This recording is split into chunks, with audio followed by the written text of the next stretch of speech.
باب بنیان الکعبتی، باب کعبہ کی تعمیر کے بارے میں. سوال یہ پیدا ہوتا ہے کہ ہم تو انصار کے مناقب پڑھ رہے تھے اور بیچ میں کعبہ کی تعمیر آ گئی. دو وجوہات. نمبر ایک، انصار اگرچہ مدینہ میں تھے لیکن وہ لوگ بھی دور جاہلیت میں حج اور عمرے کے لیے آیا کرتے تھے، اور کعبہ کی تعمیر اور کعبہ کے اندر جو کچھ رکھا اٹھایا جاتا تھا اس میں وہ لوگ بھی شریک ہوتے تھے. تو یہ تعمیر جو تھی یہ صرف مکہ والے نہیں بلکہ یہ باقی قبائل کا بھی اس میں حصہ ہوتا تھا، یا یہ عمارت ایسی تھی جو سب کے لیے مشترکہ جگہ تھی اگرچہ متولی قریش تھے اس کے. دوسری بات یہ کہ اس سے پیچھے آپ نے کس کا ذکر پڑھا تھا؟ زید بن عمرو بن نفیل کا. زید بن عمرو بن نفیل کے بارے میں آتا ہے کہ وہ کعبہ تعمیر ہوا تھا تو اس وقت فوت ہوئے تھے، نبی صلی اللہ علیہ وسلم کی بعثت سے تقریباً 5 سال پہلے.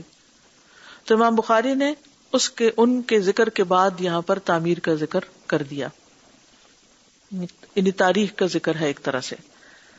حدثنا محمود حدثنا عبد الرزاق قال اخبرني ابن جريج قال اخبرني عمرو بن دينار سمع جابر بن عبد الله رضي الله عنهما قال لما بنيت الكعبة ذهب النبي صلى الله عليه وسلم وعباس ينقلان الحجارة فقال عباس للنبي صلى الله عليه وسلم اجعل ازارك على رقبتك يقيك من الحجارة فخر إلى الأرض وطمحت عيناه إلى السماء ثم أفاق فقال ازاري ازاري فشد عليه ازاره. امام بخاری کہتے ہیں کہ ہم سے محمود بن غیلان نے روایت کیا، یہ ادوی تھی ان کی نسبت اور یہ بھی آزاد کردہ غلام تھے.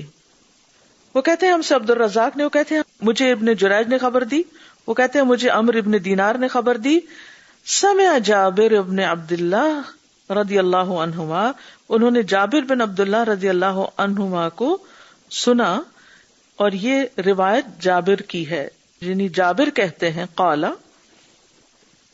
لما بنیت الکعبۃ، جب کعبہ بنایا گیا، ذهب النبی صلی اللہ علیہ وسلم، نبی صلی اللہ علیہ وسلم گئے، وعباس، اور عباس بھی، یعنی اس کی تعمیر میں حصہ لینے کے لیے، ینقلان الحجارۃ، وہ دونوں پتھر منتقل کر رہے تھے یا ڈھو رہے تھے، یعنی سب لوگ شریک تھے. نبی صلی اللہ علیہ وسلم بھی تعمیر میں شریک تھے اور آپ کے چچا عباس بھی، تو چچا بھتیجا دونوں ہی کٹھے پتھر لا رہے تھے. اب کیا ہوا؟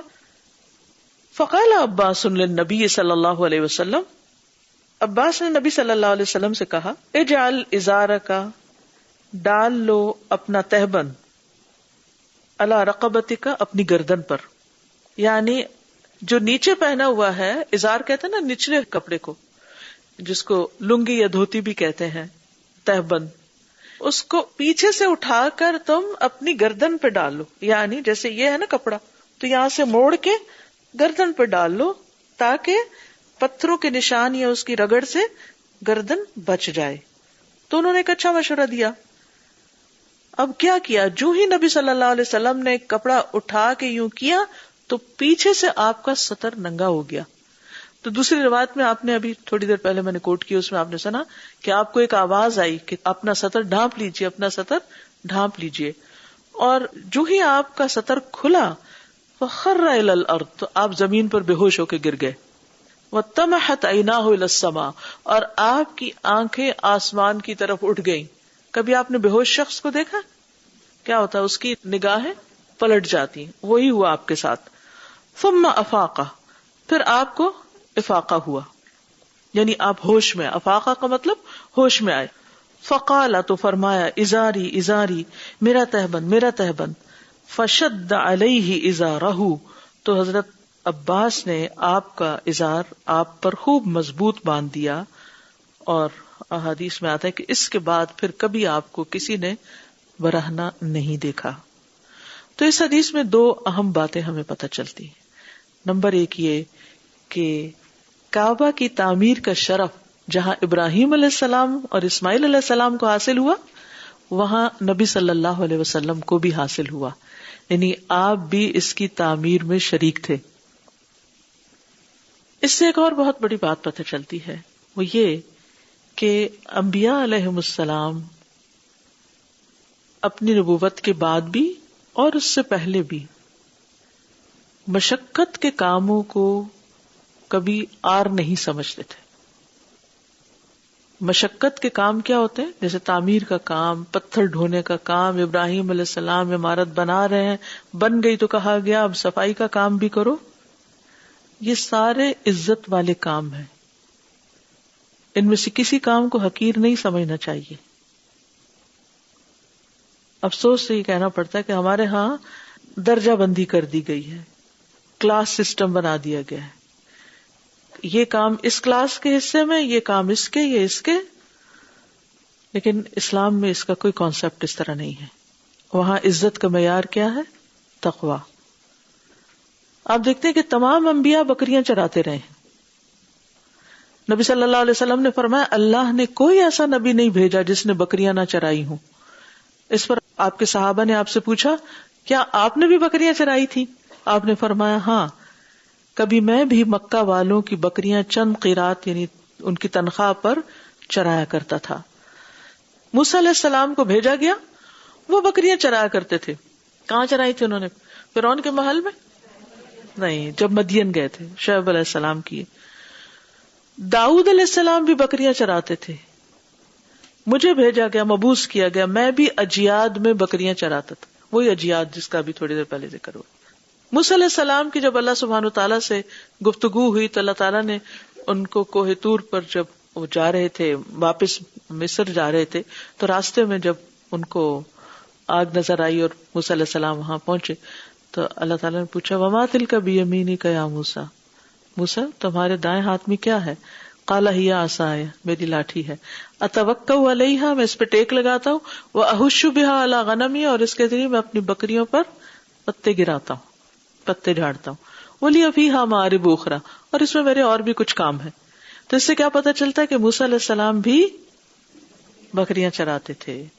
نبی صلی اللہ علیہ وسلم بچپن سے بکریاں چراتے تھے. جب آپ بنو سعد قبیلہ میں تھے، جب چھوٹے چھوٹے تھے، اس وقت آپ دیکھیں آپ کی عمر کتنی چھوٹی تھی. پھر اسی طرح انبیاء علیہ السلام اپنے ہاتھوں سے محنت کرتے تھے. داؤد علیہ السلام کو اللہ نے بادشاہت دی تھی، لیکن اس کے ساتھ ساتھ وہ کشادہ زرہیں بناتے تھے، کڑیاں جوڑنے کا کام کرتے تھے. قرآن مجید میں بھی اس کا ذکر ہے. وَأَلَنَّا لَهُ الْحَدِيدَ أَنِ اعْمَلْ سَابِغَاتٍ وَقَدِّرْ فِي السَّرْدِ وَاعْمَلُوا صَالِحًا. ساتھ ساتھ نیک کام کرتے رہو لیکن اس کے ساتھ یہ بھی کرو. اور رسول اللہ صلی اللہ علیہ وسلم نے فرمایا کسی انسان نے کبھی اس سے بہتر کھانا نہیں کھایا جو وہ خود اپنے ہاتھوں سے کما کر کھاتا ہے. بے شک اللہ کے نبی داؤد علیہ السلام بھی اپنے ہاتھ سے کما کر کھایا کرتے تھے، یعنی کاریگری کرتے تھے، کام کرتے تھے. موسیٰ علیہ السلام نے تو 8 سال اور پھر 10 سال کا جو کانٹریکٹ کیا تھا، 8 سال کا، پھر اس کو 10 سال تک اس کانٹریکٹ کو نبھایا اور اس کام کو کیا. پھر اسی طرح ہم دیکھتے ہیں کہ ابراہیم اور اسماعیل علیہ السلام نے اپنے ہاتھوں سے کعبہ کی تعمیر کی تھی، پتھروں کو ایک جگہ سے دوسری جگہ منتقل کیا تھا. نبی صلی اللہ علیہ وسلم نے مسجد نبوی کی تعمیر اپنے ہاتھ سے کی تھی. سب لوگوں کے ساتھ خود بھی اینٹیں اٹھاتے تھے اور اس بوجھ کو اٹھانے کو ثواب کا کام سمجھتے تھے. اور فرماتے یہ بوجھ اٹھانا کوئی خیبر کا بوجھ اٹھانا نہیں ہے، یعنی کوئی قلعہ نہیں ہے جو بنا رہے ہیں. خیبر کا قلعہ مشہور تھا نا. اے ہمارے رب یہ تو باعث ثواب اور پاکیزہ کام ہے. اللہم ان الاجر اجر الآخرہ فرحم الانصار والمہاجرہ، کیونکہ سب مل کے مہاجرین اور انصار مل کے آپ کے ساتھ کعبہ تعمیر کر رہے تھے.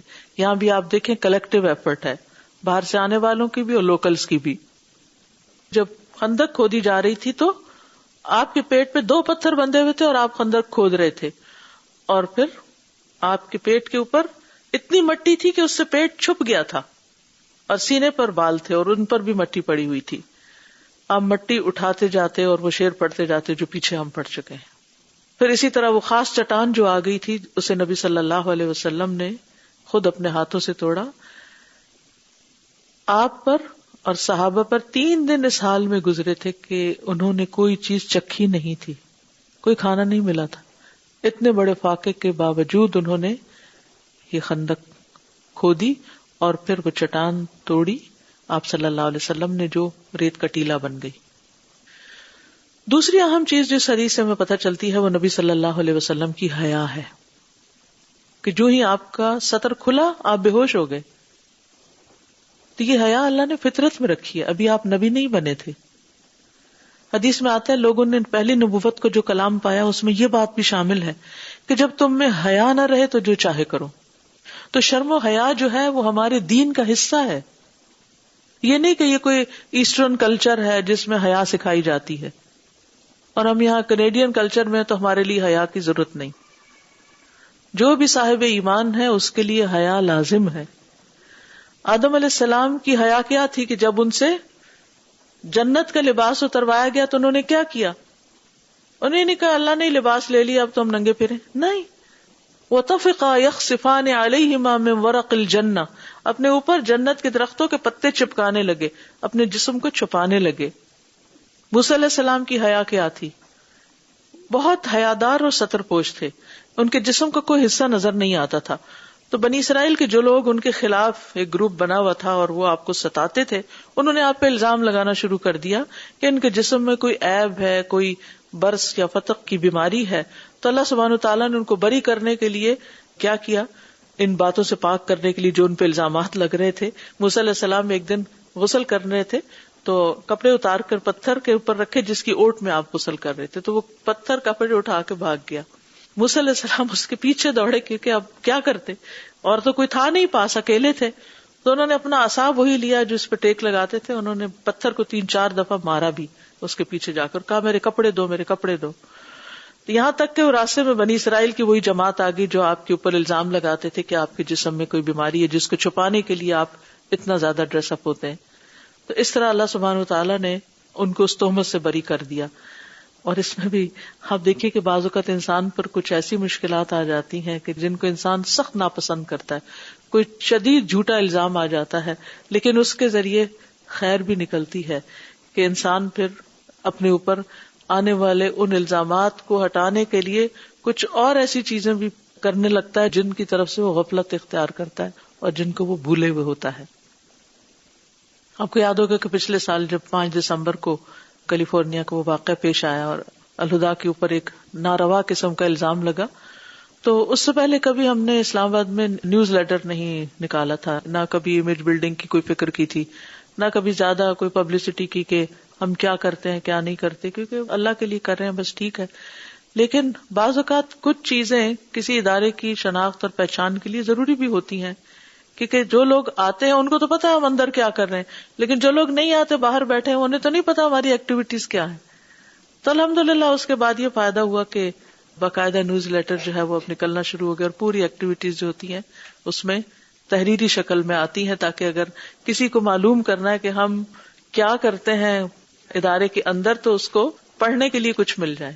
اور اس کے علاوہ بھی اللہ نے بہت ساری مختلف طریقوں سے خیر نکالی، اور دراصل شاید ہمیں جگانے کے لیے تھا، کیونکہ بعض اوقات انسان ایک کام کرتے کرتے اپنے اندر مطمئن ہوتا ہے نا، تو بھول جاتا ہے کہ وہ ایک دنیا میں رہتا ہے، کسی آئی لینڈ میں نہیں رہ رہا کہ وہاں پر اکیلے بیٹھ کے تو جو مرضی کرے، اس کو باہر کی دنیا کے ساتھ انٹریکٹ کرنا ہے اور جو وہ کر رہا ہے. اور اتفاق کی بات ہے کہ اس سے 1 یا 2 دن پہلے میں کھڑے ہو کے اپنی کتابوں کے شیلف کے پاس کھڑی تھی، کچھ پڑھ رہی تھی یا کچھ، تو میں نے اللہ سے دعا کی کہ یا رب ابھی تو بہت بہت کام باقی ہے اور پیغام پہنچانا بہت باقی ہے، تو بہت لوگوں کو پتہ ہی نہیں کہ اللہ کی کتاب جو ہے یہ کیا کہتی ہے. یا رب کوئی طریقہ ایسا ہو کہ یہ سب تک بات پہنچ جائے. اور آپ یقین کریں کہ 2 دن کے بعد جب یہ واقعہ وائٹ ہاؤس تک جا پہنچا اور ہر جگہ باتیں ہونے لگی، تو وہ تھی تو بہت نیگیٹو، لیکن اس نیگیٹیوٹی کے اندر بھی لوگوں نے اتنی زیادہ ویب سائٹ ہماری ہٹ ہوئی، اتنا زیادہ دیکھا گیا اور پڑھا گیا اور جاننے کی کوشش کی گئی کہ ہم کیا کرتے. تو میں سوچا الحمدللہ اتنا دل مطمئن تھا، میں سوچا اس میں بھی خیر تھی کیونکہ پیغام پہنچنا تھا. ویسے تو لوگ نہیں پڑھتے، کس کو انٹرسٹ کہ ہماری ویب سائٹ پہ جا کے دیکھیں ہم کیا کر رہے ہیں، لیکن اب وہ ایک کیوریوسٹی ہوگی ہر طرف، یہ کون ہے یہ لوگ، کیا کیا، اور کیوں ہوا؟ اس کی وجہ سے بہت سے نئے لوگوں کو یعنی اس چیز کا تعارف ہوا. تو بعض اوقات ایسے واقعات بھی ہو جاتے ہیں زندگی میں جو ہمیں سخت ناگوار اور تکلیف دہ ہوتے ہیں، لیکن وہ ہماری صفائی کرنے کے لیے، ہمیں ہوش میں لانے کے لیے، جگانے کے لیے ہوتے ہیں. اور بعض اوقات کچھ الزامات کی تردید کے لیے بھی ہوتے ہیں، کیونکہ وہ جو الزامات چھپے ہوئے تھے نا، جو ادھر ادھر باتیں رہتے، وہ ڈائریکٹ پھر آنے لگے اور پھر اس کے جواب دینے کا بھی موقع ملا کہ یہ سب غلط فہمیاں ہیں. بہرحال یہاں پر آپ دیکھیے کہ یہ کتنی امبیرسنگ سچویشن ہوگی. کبھی آپ سوچیں کہ آپ کو واش روم سے بغیر لباس کے لوگوں کے سامنے باہر آنا پڑے، اللہ نہ کرے کبھی ایسا ہو. ایک چھوٹی اور موسیٰ علیہ السلام کے لیے جو انتہا درجے کے حیادار تھے، it was a big thing. لیکن اللہ سبحانہ وتعالیٰ نے ان الزامات سے جو موسیٰ علیہ السلام کو تنگ کیے ہوئے تھے وہ لوگ اور چین نہیں لینے دیتے تھے، اس طریقے سے ان کے منہ بند کروا دیے.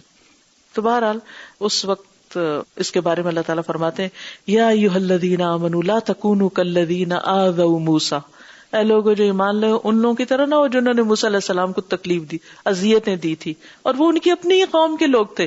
کہ بعض اوقات ہم سوچتے ہیں نا کہ مسلمان ہی مسلمانوں کے خلاف کیوں کچھ لوگ ہمارے خلاف باتیں کرتے ہیں. بنی اسرائیل میں ایسی بہت سی مثالیں موجود ہیں. باہر سے کسی کو کیا لڑنا، آپس میں لڑنے کے لیے لوگ کافی ہو جاتے ہیں. اس وقت مسلمانوں کا مسئلہ یہی ہے، ایک دوسرے کی جڑ کاٹنے کے لیے کافی ہیں. تو فَبَرَّأَهُ اللَّهُ مِمَّا قَالُوا، تو اللہ نے ان کو اس سے بری کر دیا جو وہ کہتے تھے، الزام لگاتے تھے.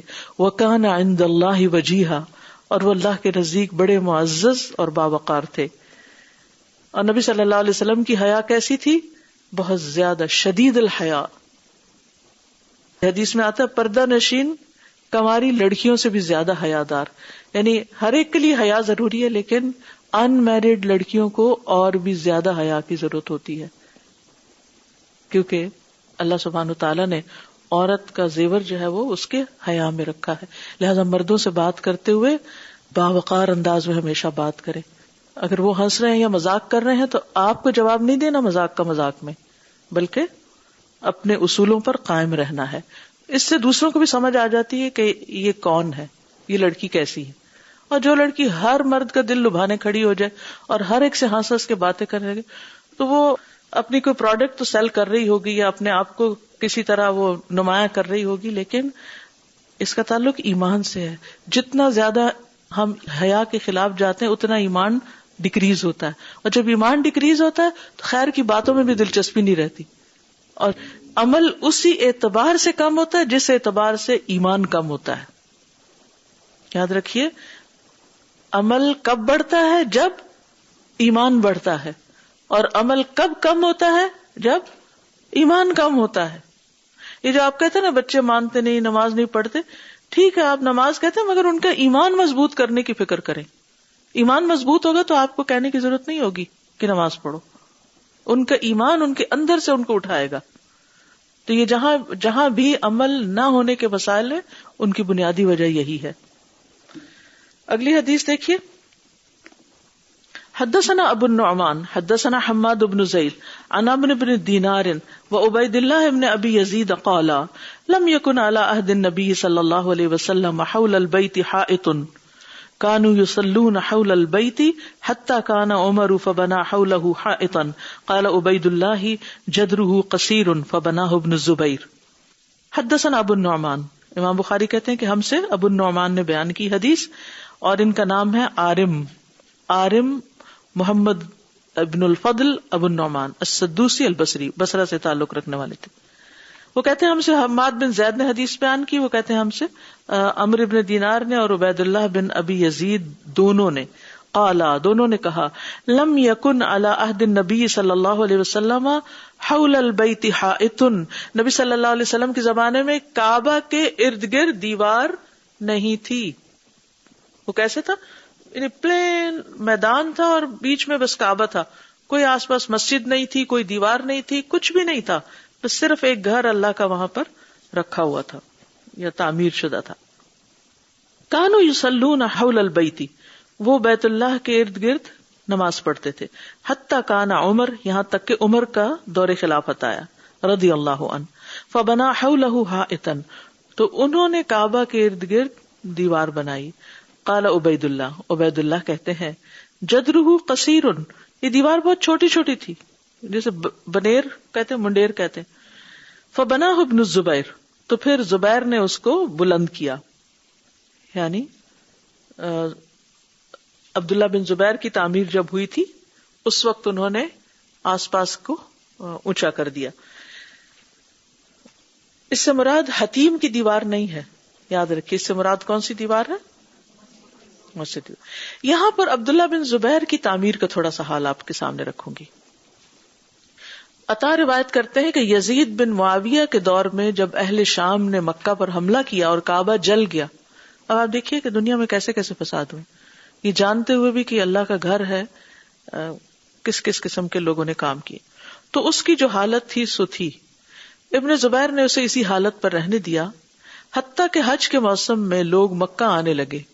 وہ چاہتے تھے کہ انہیں ہمت دلائیں یا اہل شام کے ساتھ جنگ پر ابھاریں جنہوں نے ان کے گھر کا یہ حال کیا. جب لوگ آئے انہوں نے کہا اے لوگوں مجھے کعبہ کے بارے میں مشورہ دو، میں اگر اسے گرا کر نئی عمارت بنا دوں یا اس کا جو حصہ زیادہ خراب ہو گیا ہے اس کی مرمت کرا دوں. تو ابن عباس نے کہا کہ میرے سامنے ایک رائے واضح ہوئی ہے، میری رائے یہ ہے کہ جو حصہ کمزور ہوا ہے بس اس کی مرمت آپ کرا دیں. یہاں آپ دیکھیے کہ نبی صلی اللہ علیہ وسلم نے کس طرح پتھر رکھتے وقت سب کو ساتھ شریک کیا. ابن زبیر نے بھی چھوڑ دیا جب تک کہ سب طرف سے لوگ حج کے لیے نہیں آئے، ان سب کو مشورے میں شریک کیا کہ اب آپ بتاؤ کعبہ دوبارہ بنایا جائے یا پھر ڈیمیجڈ حصے کو درست کر لیا جائے. تو ابن عباس نے کہا کہ میرا خیال ہے صرف ڈیمیج حصے کو دوبارہ ٹھیک کر دیں اور ان پتھروں کو باقی چھوڑ دیں جن پر لوگ اسلام لائے اور جن پر نبی صلی اللہ علیہ وسلم کی بعثت ہوئی.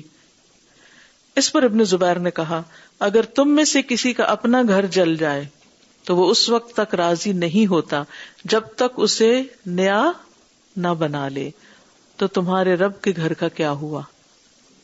یعنی ان کی اپنی ایک رائے تھی، انہوں نے دوسری رائے دی. میں 3 دن اپنے رب سے استخارہ کروں گا. اس سے پتہ چلتا ہے استخارہ ایک سے زیادہ دفعہ بھی کیا جا سکتا ہے.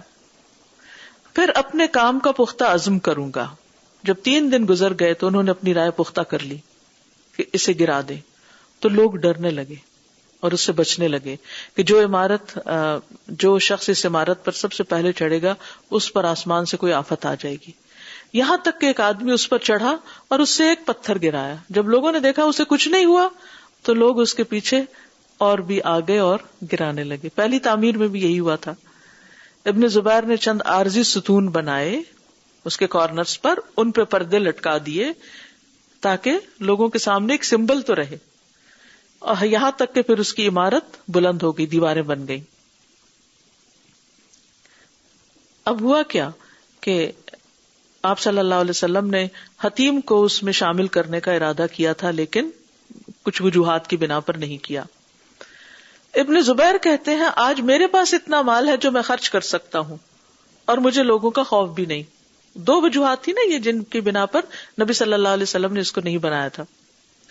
عطا کہتے ہیں تو انہوں نے حتیم سے 5 ہاتھ اس میں شامل کر لیے کھدائی کی، یہاں تک کہ انہوں نے ابراہیمی بنیاد کو ظاہر کر دیا. لوگوں نے بھی اسے دیکھا. اس کے بعد انہوں نے اس پر عمارت بنائی. کعبہ کا طول اونچائی 18 ہاتھ تھی. یہ اس طرح ہوئی کہ جب انہوں نے حتیم کی طرف سے اس میں اضافہ کر دیا تو پھر انہیں پہلی اونچائی کم محسوس ہوئی. یعنی پہلی اونچائی اس طرف کتنی تھی؟ 9 ہاتھ کے بعد دوبارہ 20 ہاتھ. تو جب انہوں نے دوسری طرف بنائی تو انہوں نے دیکھا کہ یہ کچھ کم لگ رہی ہے تو انہوں نے اس میں 10 ہاتھ کا اضافہ کر دیا. اس طرح اس کے 2 دروازے بنائے گئے. ان میں سے ایک اندر کی طرف جانے والا تھا اور دوسرا انٹری اور ایگزٹ، دوسرے سے باہر نکلا جاتا تھا. جب ابن زبیر قتل کر دیے گئے تو حجاج نے عبد الملک بن مروان کو اطلاع دیتے ہوئے خط لکھا اور اسے خبر دی کہ ابن زبیر نے اس کی تعمیر اس ابراہیمی بنیادوں پر استوار کی جسے اہل مکہ کے معتبر لوگوں نے خود دیکھا. عبد الملک نے کہا ہمارا ابن زبیر کے رد و بدل سے کوئی تعلق نہیں، البتہ انہوں نے اس کی اونچائی میں جو اضافہ کیا اس کو برقرار رہنے دو، اور جو انہوں نے حتیم کی طرف سے اس میں اضافہ کیا اسے ختم کر کے واپس سابقہ بنیاد پر لے آؤ. اس دروازے کو بند کر دو جو انہوں نے کھولا ہے. چنانچہ انہوں نے اس کو حتیم کا حصہ جو دوبارہ بنی تھی عمارت اس کو ختم کر دیا اور اس کو پچھلی بنیاد پر واپس کر دیا. لیکن اس کے بعد پھر سب نے یہ سوچا کہ آج کے بعد کعبہ کو نہیں چھیڑنا, کہ کھیل نہیں بنانا کہ ایک آئے اور بنائے اور دوسرا آئے اور اس کو ڈھا دے. یہاں تک اگر آپ کچھ بھی کہنا چاہیے, کوئی کوشچن ہے آپ کو تو آپ کر سکتے ہیں تاکہ یہ بات کلیئر ہو. ساتھ ساتھ آپ امیجز دکھاتے جائیں تاکہ کعبہ کے مختلف سیلاب کا حصہ, بعض لوگوں نے سیلاب میں تیر کر بھی طواف کیا, تو اگر آپ تیرنا جانتے ہیں اور آپ کے ہوتے ہوئے ایسی کوئی سچویشن ہو جائے تو پھر آپ بھی. السلام علیکم. وعلیکم السلام. میں بس کچھ ریفلیکٹ کر رہی تھی ابھی اسی لاسٹ ویکینڈ میری بیٹی کو, میری گریڈ 3 میں ہے بیٹی, اس کو اسائنمنٹ ملا تھا سائنس پروجیکٹ کے لیے. وہ اسٹرکچرز پڑھ رہے ہیں تو اس کو اتفاق سے کعبہ کا اسٹرکچر ریسرچ کرنے کو ملا تھا. سو میں الحمدللہ میں اتنی بڑی ہو گئی ہوں لیکن مجھے یہ ساری ریسرچ کے بارے میں کچھ نہیں پتا تھا. ماشاءاللہ وہ گریڈ 3 میں ہے تو ہم لوگ مل کے ریسرچ کر رہے تھے, تو مجھے فرسٹ ٹائم پتا چلا یہ ساری باتیں کہ وہ اٹس اے ویلی, تو وہ وہاں پہ پانی جمع ہو جاتا ہے. لوگ سم ٹائمز انہوں نے سوئم بھی کیا ہوا ہے.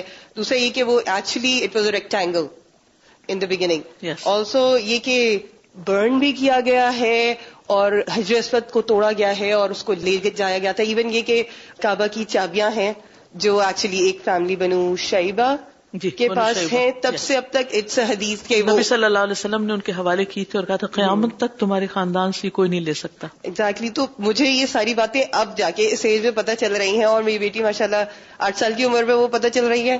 الحمدللہ شکر ادا کر رہی ہوں اللہ کا, اپنے لیے بھی اور اس کے لیے بھی اور الہدیٰ ایلیمنٹری کے لیے بھی. جزاک اللہ خیر. السلام علیکم. اساتذہ آپ سے پوچھنا تھا, جو ملتزم کا حصہ ہے وہ حجر اسود اور باب کعبہ کا درمیانی حصہ ہے, رائٹ, اس کے درمیانی چھوٹی سی دیوار ہے, اور ان کی اس فضیلت کے بارے میں سنا ہو کہ اس پہ 70,000 فرشتے کھڑے ہوتے ہیں جو آپ کی دعاؤں پر آمین کہتے ہیں. کیا یہ بات درست ہے؟ مجھے نہیں معلوم, یہ تو پہلی دفعہ سنا ہے. Okay.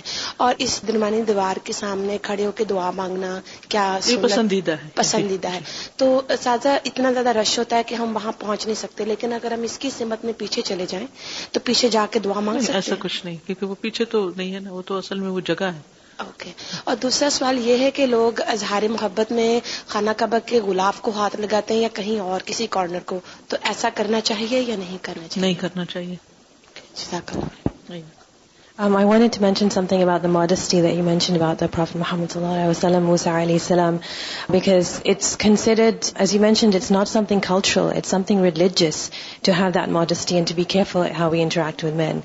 But I've noticed that unfortunately, if you do develop that, if you do try to have that modesty for religious reasons, then it's not considered something good. Usually it's looked as you can't have a proper conversation with men, you're not mixing in, you're too rigid, you're too strict.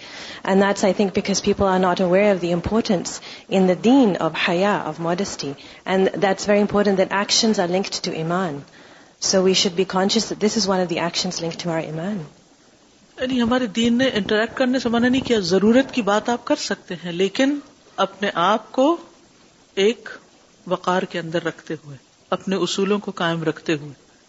Hello السلام علیکم. مجھے یہ پتہ کرنا ہے کہ آپ نے ابھی بیچ میں جو کہا کہ بچوں کو نماز سے زیادہ ایمان کی اس پہ وہ کریں, تو یہ ہم ایمان کے درجات کو یا بچوں کے اندر ایمان کے جذبے کو کس طرح سے یا اپنے اندر کس طرح سے بلند کر سکتے ہیں؟ ایمان جو ہے وہ بڑھتا ہے قرآن پڑھنے سے, اللہ سبحانہ و تعالیٰ کی پہچان سے, اللہ سبحانہ و تعالیٰ کو جاننے سے, آخرت کی پورے مناظر بتانے سے کہ آگے کیا ہونے والا ہے, اور پھر یہ کہ نبی صلی اللہ علیہ وسلم کے بارے میں بتانے سے. دین کی بھی بنیادیں, کوئی بھی عمارت اگر بنیادوں کے بغیر کھڑی کی جاتی تو وہ برقرار نہیں رہتی. وہ آپ کے سامنے تو پڑھتے رہیں گے, جب ادھر ادھر ہوں گے تو چھوڑ دیں گے, کیونکہ انہوں نے آپ کے لیے پڑھی تھی. تو ہر کام کے اندر اخلاص اور نیت بہت ضروری ہے.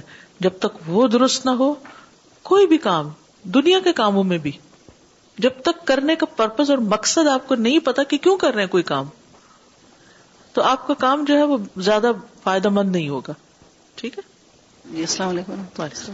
استاذہ میں اس دن پڑھ رہی تھی تو شیئر کرنا چاہتی ہوں کہ 1979 میں جب اٹیک ہوا تھا کعبہ ایکسٹریمسٹ, تو ہمارے پاکستانی نوجوانوں نے جا کے اس کو بچایا تھا, چھڑایا تھا, یہ رمال بنا لیا گیا تھا نا.